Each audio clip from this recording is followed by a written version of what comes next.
어, 오늘 에베소서 5장 15절에서 20절 말씀을 기초로 해서 말씀을 준비했습니다. 사실 우리는 지난 한 2년 동안 정말 전무한 그런 세계적인 팬데믹 상황을 겪어오고 있습니다. 세상은 급변하고 있고 또 우리는 내일 또 어떤 일이 일어날지 알 수가 없습니다. 그럼에도 불구하고 한 가지 분명한 사실은 살아계시고 전능하신 하나님께서 역사를 주관하신다는 사실입니다. 이 팬데믹 상황을 통하여 세계 각곳에서 건전한 신앙 공동체를 이루어 가시는 하나님의 손길을 깨닫게 됩니다. 오늘 말씀은 에베소서 중의 한 부분입니다. 많은 분들이 알듯이 에베소서의 주제는 교회입니다. 즉 건전한 그리스도인 공동체의 모델을 여러 각도에서 보여주고 있습니다. 사도 바울의 서신들을 보면 대체적으로 그 구성이 전반부는 교리 부분이고 후반부는 실천 부분으로 되어 있습니다. 그래서 에베소서도 보면 3장까지는 교리입니다. 이제 4장부터 마지막 6장까지가 실천 부분이 되겠습니다. 특히 오늘 말씀에서 건전한 그리스도인 공동체의 모델을 볼 수가 있겠습니다. 하나님께서 우리를 부르시고 예수 그리스도 안에서 제3과 구원과 영원한 생명과 하나님 나라의 기업을 허락하여 주셨습니다. 또한 이 세상에 사는 날 동안 그리스도의 몸인 교회, 즉 그리스도인 공동체의 지체가 되게 하셨습니다. 이는 우리가 아름다운 열매를 맺어서 하나님께 영광을 돌리게 하기 위함입니다. 오늘 말씀을 통해 우리 신앙 공동체가 어떻게 하면 아름다운 열매를 맺을 수 있을지 그 열쇠를 찾아볼 수 있기를 바랍니다. 하나님께서는 사도 바울의 입을 통해서 다음의 4가지 열쇠를 제시하고 있습니다. 먼저는 그 지혜를 구하는 것입니다. 두 번째는 세월을 아끼라고 합니다. 세 번째는 성령 충만함을 받으라고 합니다. 마지막으로 찬송과 감사의 생활을 하라고 합니다. 먼저 지혜를 구하는 삶을 살펴보겠습니다. 15절을 보면 그런즉 너희가 어떻게 행할 것을 자세히 주의하여 지혜 없는 자 같이 말고 오직 지혜 있는 자 같이 하여라고 기록되어 있습니다. 여기서 사도 바울은 두 종류의 삶, 즉 어리석은 삶과 지혜로운 삶을 대조하고 있습니다. 어리석은 삶은 세상의 흐름을 따라서 자기의 느낌과 자기 생각대로 사는 삶이 되겠습니다. 이는 바람에 날리는 겨와 같은 삶입니다. 어리석은 자는 하나님을 알지 못하고 또 안다고 해도 감사하는 마음이 없습니다. 그 논리가 교만하며 미련한 마음이 어두워집니다. 자신의 제 본능을 따라 살아가게 되어 있습니다. 그러나 지혜로운 삶은 어떻게 행할 것을 자세히 주의하는 것입니다. 아까 자세히라는 말은 정말 걸려 넘어지지 않도록 주변을 주의 깊게 관찰한다는 뜻입니다. 생각을 깊이 한다는 것입니다. 지혜로운 사람은 지혜롭게 행하게 됩니다. 그들은 죄인의 길을 걷지 않고 의인의 길을 걷습니다. 주님의 뜻이 무엇인지 항상 이해하게 됩니다. 오늘날의 사람들은 그 어느 시대와 비교해도 너무나 많은 지식을 가지고 있습니다. 정보가 흘러 넘치는 이 시대를 살아가고 있습니다. 그런데 이런 지식은 지혜와는 다른 것입니다. 그럼 정말 지혜라는 것은 무엇입니까? 제가 한글 대사전에 한번 찾아보니까 지혜를 이렇게 정의하고 있습니다. 사물의 도리나 선악 따위를 분별하는 마음의 작용이라고 정의합니다. 즉 지혜란 공정하고 올바르게 사리를 분별, 판단하고 상황과 경우에 맞게 말하고 행동할 수 있는 능력이라고 할 수 있겠습니다. 특히 흔히 우리가 말하는 슬기라는 말과 아마 동의어가 되겠습니다. 지혜는 금보다 더 귀하며 어떤 대가를 치르더라도 사모할 가치가 있습니다. 그렇다면 지혜는 어디에서 찾을 수 있겠습니까? 욥기 28장 12절부터 14절까지의 그 욥이 이렇게 말하고 있죠. 그러나 지혜는 어디서 얻으며 명철의 곳은 어디인고 그 값을 사람이 알지 못하나니 사람이 사는 땅에서 찾을 수 없구나. 깊은 물이 이르기를 내 속에 있지 아니하다 하며 바다가 이르기를 나와 함께 있지 아니하다 하느니라. 즉 지혜를 이 땅에서 찾을 수 없다는 것입니다. 그러면 지혜는 어디에 있습니까? 어떻게 찾을 수 있을까요? 우리가 항상 암송하는 그 잠언 1장 7절에서 이렇게 말하고 있습니다. 여호와를 경외하는 것이 지식의 근본이오늘 미련한 자는 지혜와 훈계를 멸시하느니라 했습니다. 여호와를 경외하는 것이 지식의 근본입니다. 하나님을 경외할 때 지혜가 생기기 시작합니다. 우리의 창조주이신 하나님의 존재를 인정함으로써 우리의 삶은 변화하기 시작합니다. 성실하고 책임감 있는 삶을 살 수 있게 됩니다. 하나님의 창조를 믿는 것이 지혜의 시작입니다.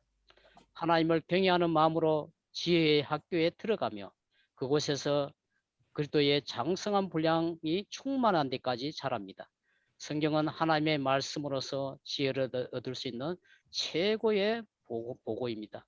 우리는 성경이 성령의 감동을 받은 사람들이 기록한 하나님의 말씀임을 믿습니다. 주야로 말씀을 묵상하는 사람은 모든 상황과 순간에 하나님의 뜻을 깨달을 수 있는 지혜를 얻게 됩니다. 그래서 아름다운 열매를 맺는 삶을 살게 됩니다. 디모데후서 3장 16절에 모든 성경은 하나님의 감동으로 된 것으로 교훈과 책망과 바르게 함과 의로 교육하기에 유익하니 이는 하나님의 사람으로 온전하게 하며 모든 선한 일을 행하기에 온전케 하려 함이라고 기록되어 있습니다. 우리 공동체로 하여금 이 사실을 깨닫게 하시고 말씀을 사모하는 마음 주신 하나님께 감사를 드립니다. 두 번째 열쇠는 세월을 아끼는 것입니다. 16절을 봅니다. 세월을 아끼라 때가 악하니라. 세월을 아끼라는 말은 기회를 놓치지 말고 최대한 시간을 잘 활용하라는 뜻입니다. 우리가 알다시피 인생은 너무나 짧습니다. 너무나 순식간에 지나갑니다. 그래서 낭비할 시간이 없습니다. 시간은 우리를 결코 기다려주지 않습니다. 강물같이 흐르기 때문입니다. 그래서 우리가 할 수 있는 것은 그것을 이용하는 것입니다. 우리는 그것을 잘 이용하는 방법에 대해서 그러나 많이 알지를 못하는 것이 문제입니다. 그렇기 때문에 모세가 기도한 것처럼 이렇게 기도할 필요가 있습니다. 우리에게 우리 날 계수함을 가르치사 지혜의 마음을 얻게 하소서 하고 시편인 90편 12절에서 말합니다. 그렇게 이제 살지 않으면 우리는 헛된 일에 시간을 낭비하게 될 것입니다. 인간의 삶에서 가장 중요한 것은 창조주 하나님을 인격적으로 만나고 그분과 교제하는 것입니다. 하나님이 없는 삶은 열매 없는 삶이 되겠습니다. 그 결과는 심판입니다. 노아의 시대를 보십시오. 노아도 결혼하여 일하고 먹고 마시고 자고 여느 때와 다름없이 평범한 삶을 산 것처럼 보입니다. 그러나 그에게는 뭔가 다른 것이 있었습니다. 노아는 하나님과 동행하였기 때문에 어렵다 하심을 받았고 그와 그의 가족은 홍수 심판에서 구원을 받았습니다. 이 시대의 사람들은 예수님의 경고의 말씀을 들어야겠습니다. 노아의 때와 같이 인자의 임함도 그러하리라. 홍수 전에 노아가 방주에 들어가던 날까지 사람들이 먹고 마시고 장가들고 시집가고 있으면서 홍수가 나서 저희를 다 멸하기까지 깨닫지 못하였으니 인자의 임함도 이와 같으리라고 경고했습니다. 우리는 각자가 성격과 외모와 능력과 나이와 사회적 지위가 모두 다릅니다. 그러나 우리 모두에게는 삶과 시간이라는 공통점을 갖고 있습니다. 단 하나뿐인 생명을 선물로 받았습니다. 하나님은 우리에게 하루 24시간을 주셨습니다. 문제는 이 24시간과 지상생활을 어떻게 잘 활용하여 좋은 열매를 맺어 주님을 기쁘시게 하느냐 하는 것입니다. 시간을 잘 사용하는 사람들은 의미 있고 생산적이며 가치 있는 일을 할 수 있습니다. 우리 주 예수 그리스도의 삶은 따라야 할 가장 좋은 모델입니다. 예수님의 삶은 너무나 바쁜 삶이었습니다. 마가복음 1장 21절부터 39절까지 해서 예수님의 하루 일과를 볼 수 있습니다. 아침에 회당에서 가르치셨습니다. 정오쯤에 시몬 베드로의 장모 집에 가서서 시몬 장모의 열병을 고쳐주셨습니다. 해가 질 무렵에는 많은 병자들이 그에게 찾아왔을 때 그들 모두를 일일이 고쳐주셨습니다. 공생의 3년 반 동안 누구도 흉내낼 수 없는 놀라운 사역들을 이루셨습니다. 그 비밀이 어디에 있겠습니까? 그 비밀은 기도 생활에 있다고 봅니다. 예수님은 아침 일찍 외딴 곳으로 나가 기도하며 하루를 시작했습니다. 아버지와의 교통을 통해 시간을 잘 활용하기 위해 일상생활의 방향을 잡아가셨습니다.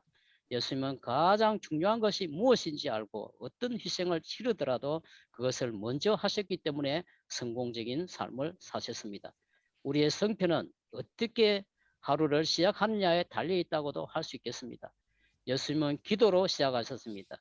마가복음 1장 35절에 보면 새벽 오히려 미명에 예수께서 일어나 나가 한적한 곳으로 가사 거기서 기도하시더니, 이것은 우리에게 일상생활에 대한 명확한 방향을 제시합니다.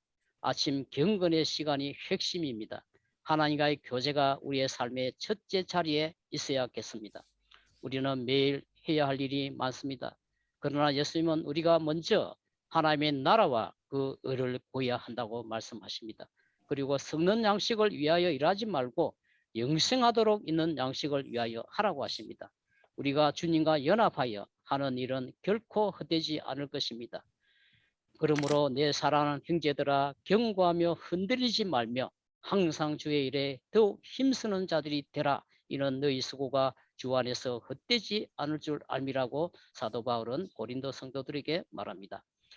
세 번째 열쇠는 성령 충만한 삶입니다. 18절을 보겠습니다. 술 취하지 말라. 이는 방탕한 것이니 오직 성령의 충만함을 받으라. 충만을 받으라고 합니다. 술 취하면은 방탕한 것이 있다고 말합니다. 평소에 정상인이라도 술에 취하면 비정상인이 되기 쉽습니다. 저희 아버지는 술을 정말 좋아하셨습니다. 애주가셨죠. 그가 가장 좋아하는 술은 그 살로 만든 그 탁주, 농주였습니다. 술을 마시지 않을 때는 아주 착하고 온순한 분이었습니다. 그러나 술 취하면 그를 매우 폭력적인 사람으로 만들었습니다. 집안 살림을 닥치는 대로 부수었습니다. 심지어 어머니를 심하게 때리기까지 몇 번이나 했습니다. 남의 일에 끼어들어서 많은 사람과 싸우게 되는 경우가 많았습니다. 아버지의 술주정 때문에 집안에 평화가 없었습니다. 사람들은 호기심이나 스트레스 해소를 위해 술을 피우게 됩니다. 저도 동네 친구들과 어울리면서 조금씩 술을 피웠습니다. 한 번은 너무 취해서 정신을 잃은 때도 있었습니다. 예수님이 아니었더라면 아마 술 때문에 인생을 망쳐버렸을 것입니다. 처음에는 사람이 술을 통제하는 것처럼 보이지만 결국은 술이 사람을 통제하게 됩니다. 우리는 노아가 하나님과 동행하는 어려운 사람이었다는 것을 잘 압니다. 그러나 그도 한때 포도주를 마시고 취하여 정신을 잃고 장막 한가운데서 벌거벗은 채로 누워있는 큰 실수를 범했습니다. 저는 아르헨티나 수도 부에노스아이레스에 살면서 지금까지 술 취한 사람을 별로 본 적은 없습니다. 지방이나 이웃 나라에서는 많이 볼 수 있다고 합니다. 파티를 하거나 건강을 위해 약간의 포도주를 마시는 것은 나쁘지 않다고 봅니다. 그러나 문제는 많은 사람들이 삶의 스트레스를 해소하기 위해 또는 육신의 쾌락을 위해 술을 취할 때까지 마신다는 것입니다. 상처받은 마음이나 실패한 삶 때문에 술을 통하여 위로를 구하는 사람들이 많습니다. 그것은 자기 파괴의 길입니다. 술 취함은 방탕함으로 인도하기 때문에 절대로 술 취해서는 안 됩니다. 그러면 하나님은 우리가 어떤 삶을 살기를 원하십니까? 18절 하반절에 보면 오직 성령의 충만함을 받으라고 말합니다. 술 취함과 성령 충만함 사이에는 유사한 점이 많습니다. 어느 것이든 사람을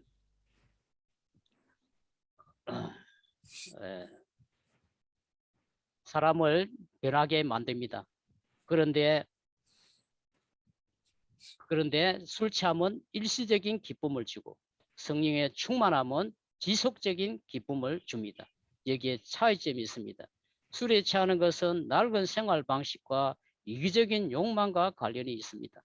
그리스도 안에서 우리는 우울증이라든가 무임이라든가 스트레스 같은 것을 치료할 수 있는 더 좋고 더 고상하고 지속적인 기쁨을 주는 방책을 가지고 있습니다. 예수님의 제자들이 성령의 충만함을 받았을 때 사람들은 그들을 보고 새 포도주에 취했다고 조롱했습니다. 하지만 성령 충만한 사람은 새로운 피조물이 됩니다. 우리의 마음 깊은 곳에 생수의 강이 흘러나게 됩니다. 그 기쁨은 포도주가 주는 기쁨과 비교할 수가 없습니다. 영원히 솟아나는 샘물과 같습니다. 부족해 보이지 않는, 곁으로 볼 때 완전한 사람 같은 사람들로부터 우리는 종종 이런 말을 듣습니다. 나는 마음의 평화를 갖고 싶다. 삶이 무의미하며 지루하다는 그런 말을 듣습니다. 모든 것을 가지고 있어도 마음의 평안이 없으면 행복하지 않다는 뜻입니다. 그러면 어떻게 평화를 누릴 수 있습니까? 우리의 속 사람이 성령으로 충만해야 합니다. 성령은 보혜사, 상담자, 평강의 영이십니다. 우리가 간절히 원하면 하나님이 주신다고 약속하셨습니다. 너희가 악할지라도 좋은 것으로 자식에게 줄 알거든 하물며 너희 천부께서 구하는 자에게 성령을 주시지 않겠냐고 말씀하셨습니다. 우리는 이 약속의 말씀에 의지하여 성령 충만을 구해야겠습니다. 자기 아들을 아끼지 아니하시고 우리를 위하여 내어주신 하나님께서 어찌 그와 함께 우리가 구하거나 생각하는 모든 것에 더 넘치도록 주시지 아니하시겠습니까? 예수님께서 아멘. 부활하신 후 예수님의 12제자들을 11제자를 비롯한 120명이 모여서 마음을 합하여 간절히 기도했을 때 소순절에 성령이 강림했습니다. 베드로는 성령의 충만함을 받아 군중들에게 회개의 메시지를 전했습니다. 이스라엘 온 집은 확실히 알지니 너희가 십자가에 못 박은 이 예수를 하나님이 주와 그리스도가 되게 하셨느니라고 선포했을 때 청중들이 마음에 찔려 형제들아 우리가 어찌할꼬 하며 부르짖었습니다. 베드로가 이르되 너희가 회개하여 각각 예수 그리스도의 이름으로 세례를 받고 제사함을 받으라. 그리하면 성령을 선물로 받으리니라고 했습니다. 헬라 동사 시제 충만함을 받으라. 이것은 한 번의 경험으로 끝나지 않고 지속적으로 충만함을 유지한다는 뜻입니다. 성령 충만함은 우리가 순종해야 하는 명령입니다. 선택의 문제가 아닙니다. 성령의 임재를 느꼈던 과거의 체험은 지금의 성령을 근심하게 하면 아무런 소용이 없는 것입니다. 하나님은 바로 지금 그리고 항상 성령으로 충만하라고 우리에게 명령하십니다. 성령 충만 없는 삶은 죄입니다. 마지막 열쇠는 찬송과 감사의 생활을 하는 것입니다.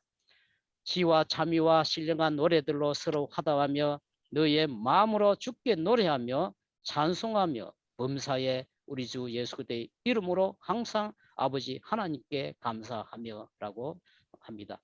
하나님께서 우리에게 혈을 주신 것은 남을 원망하거나 비판하는 것이 아니라 범사에 감사하게 하려 함입니다. 감사하는 마음은 하늘의 언어인 시와 찬송과 신령한 노래로 표현됩니다. 만나서 이야기할 때 감사하고 즐거운 마음으로 찬송과 신령한 노래로 주님을 찬송하는 것이 우리의 힘입니다. 하나님을 찬송하면 기적이 일어납니다. 바울과 실라가 빌립보 감옥에서 겪은 기적을 기억합니다. 사도행전 16장 25절 26절에서는 이렇게 기록되어 있습니다. 밤중쯤 되어 바울과 실라가 기도하고 하나님을 찬미하며 제수들이 듣더라. 이에 홀연히 큰 지진이 나서 옥토가 움직이고 문이 곧 다 열리며 모든 사람의 매인 것이 다 벗어진지라. 우리 그리스도인 공동체가 주님을 찬양하는 것으로 가득 차고 성령의 역사로 끊임없이 새롭게 된다면 하나님은 커다란 영적인 부흥을 주실 것입니다. 우리의 모임은 상처받고 지친 영혼들이 구원을 받아 풍성한 생명을 누릴 때 더 풍성히 누리는 하나님의 나라가 이 땅에 이루어질 것입니다. 결론적으로 지금까지 우리는 우리 그리스도인 공동체가 열매 맺는 네 가지 열쇠를 생각해 보았습니다. 하나님의 말씀을 주야로 묵상함으로 지혜를 구하는 삶을 사는 것입니다. 금보다 귀한 세월을 아끼는 것입니다. 이것은 헛된 것에 시간을 낭비하지 않는 것입니다. 술 취함 대신에 성령의 충만함을 받는 것입니다. 염려와 불평 대신에 시와 참의와 신령한 노래로 범사에 하나님께 감사하는 삶을 사는 것입니다. 우리가 이렇게 살면 우리의 삶은 날마다 그리스도의 형상을 되돌리면서 영광에서 영광으로 변화되어 갈 것입니다. 그리스도께서 오셔서 우리에게 이렇게 말씀하실 때 우리의 기쁨은 절정에 이를 것입니다. 잘하였도다 착하고 충성된 종아, 내가 작은 일에 충성하였음에 내가 많은 것으로 내게 맡기리니 내 주인의 즐거움에 참여할지어다. 기도하겠습니다. 전능하시고